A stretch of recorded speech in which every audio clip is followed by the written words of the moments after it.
Alright, for some reason you can't share this video anymore. Let's see what she says. Hundreds of emails, phone calls, regular mail saw me in the elevator and said they probably did it to him too much. At the Atlanta Hilton, September 10th, approximately 7 o'clock, 2022. National Whistleblower Center.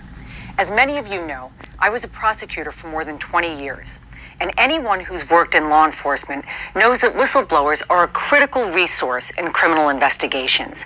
In fact, there are certain crimes that would be impossible to prove unless someone with direct knowledge steps forward, often risking their jobs and even their safety.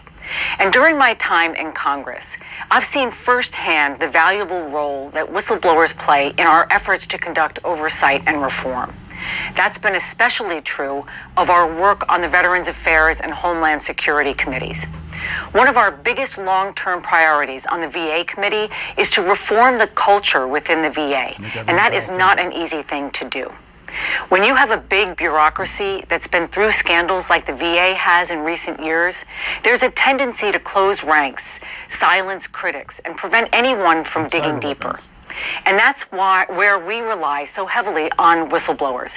They are on the front lines of this VA reform effort, exposing fraud, theft, and mismanagement, and often facing retaliation for it.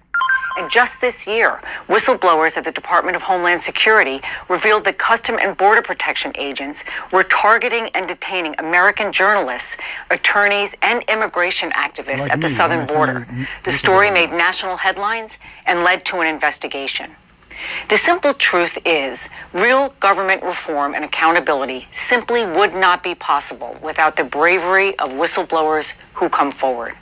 That's why I joined with 3 of my colleagues from both parties to create the House Whistleblower Protection Caucus, so that we could take the lead on strengthening whistleblower protections and educate other members and staff about best practices for working with whistleblowers.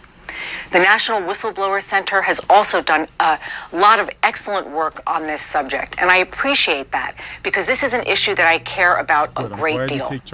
So I want to thank you all for everything that you do and for inviting me to address your group today. So what did she do to me? Everything in that video that she said she was supposed to protect. Buying weapons from Israel, making everyone Palestinian after 9/11. Oh, everyone's a terrorist. There's only bad Islamists. There's no bad Zionist. Right? How much money did you make? Why'd you have to become a Democrat? You were corrupt before that with the parking scandal and when your judge made up the 3-second rule. You have to wait 3 seconds when there's nobody coming, make a right on red when there's no sign there. And then, what was it? I come outside the court after the judge won't say he has an oath, and he asked me if I need to be mentally evaluated because I believe in the Constitution.